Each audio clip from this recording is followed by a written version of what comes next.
I went to the politics department at the London School of Economics to find out more about hung parliaments and the upcoming elections.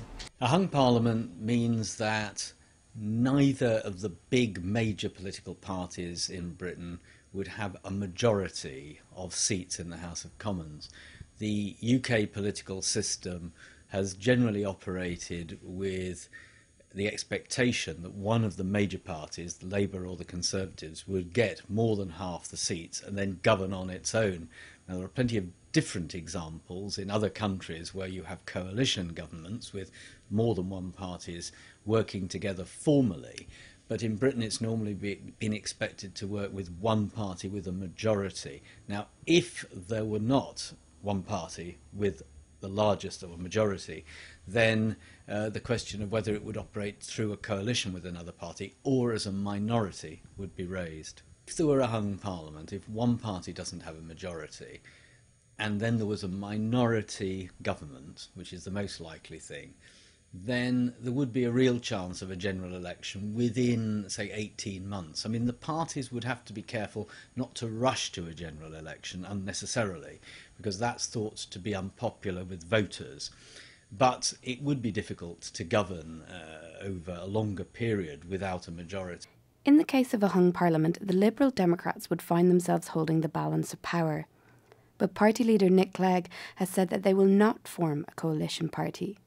I asked members of Liberal Youth about the party's position. We would hold whichever party we choose to side with to account on an issue-by-issue basis.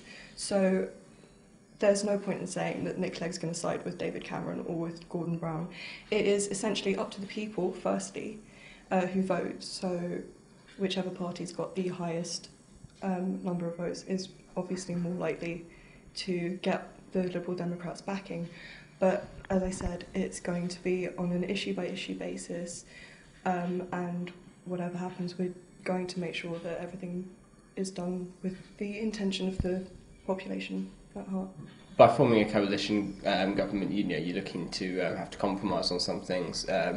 We are the Liberal Democrats for a reason, and we're not going to turn around and compromise, especially when people have put their faith in us, they've voted for us. We're not going to turn around and compromise their needs.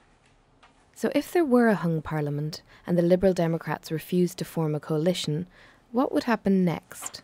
In advance of a general election, the Liberal Democrats will want to preserve their position so that they are able to negotiate if they need to after an election, having not declared their hand.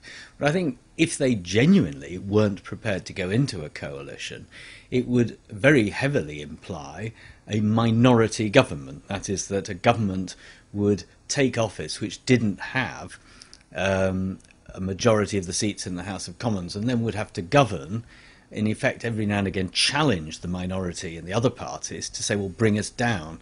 And that would put a lot of pressure on the other parties, because generally it's thought that the British don't like to have too many general elections.